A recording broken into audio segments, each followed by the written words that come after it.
Dalam hamparan Sahara yang gersang, ada satu pohon yang menjadi simbol kehidupan. Akarnya menghujam dalam menantang ganasnya gurun. Buahnya menjadi sumber energi bagi para musafir. Itulah An-Nahl, si pohon kurma. Tahukah Anda bahwa pohon inilah yang paling sering disebut namanya oleh Allah di dalam Al-Quran? Bukan sekadar tumbuhan, ia adalah sebuah ayat kauniyah yang berbicara. Mari kita lihat salah satu penyebutannya yang paling mengharukan dalam Surah Maryam ayat 25. Allah berfirman kepada Siti Maryam yang sedang bersandar pada pangkal pohon kurma dalam keadaan letih setelah melahirkan Nabi Isa. Dan goyangkanlah pangkal pohon kurma itu ke arahmu. Niscaya pohon itu akan menggugurkan buah kurma yang masak kepadamu. Imam At-Tabari dalam kitab tafsirnya, Jami, Al-Bayan, jilid 18 halaman 103, menjelaskan bahwa ini adalah mukjizat. Pohon kurma yang kering dan tandus, atas izin Allah, tiba-tiba dapat menghasilkan buah kurma segar yang ranum untuk mengembalikan tenaga seorang ibu yang baru melahirkan.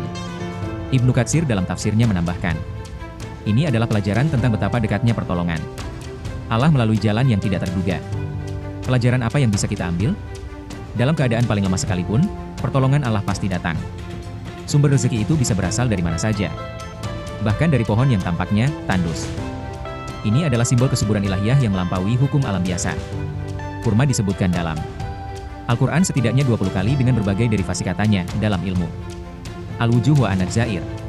Kata An-Nahl dan An-Nahyil tidak hanya bermakna pohon fisik, tetapi juga sering menjadi perumpamaan untuk komunitas yang baik, keteguhan iman, dan kemuliaan. Dalam tafsir Al-Jalalain, ketika Allah menyebut kurma dan anggur dalam surah An-Nahl, itu adalah isyarat tentang pasangan yang sempurna. Kurma sebagai simbol keteguhan dan anggur sebagai simbol kelenturan. Dari sisi sains, kehebatan pohon kurma telah dicatat dalam kitab-kitab ulama klasik. Ia adalah tumbuhan yang setiap bagiannya dapat dimanfaatkan. Buahnya untuk makanan, pelepahnya untuk atap, seratnya untuk tali, dan batangnya untuk tiang rumah.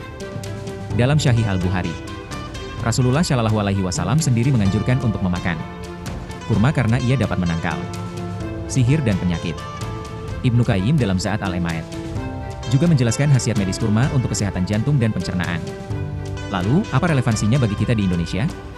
Pohon kurma mengajarkan tentang keteguhan. Ia tumbuh di tanah yang keras, namun menghasilkan buah yang manis. Itulah metafora untuk seorang muslim. Hidup dalam tantangan, namun harus tetap menghasilkan kebaikan dan manfaat untuk sekitarnya. Kurma juga menjadi pemersatu umat. Setiap Ramadan, dari Jakarta hingga Papua, kita berbuka dengan sunnah yang sama, buah kurma. Ia adalah simbol kesatuan dan ketaatan. Jadi, An-Nahl mengajarkan tentang keteguhan dalam iman dan keyakinan akan pertolongan Allah di saat yang paling tak terduga.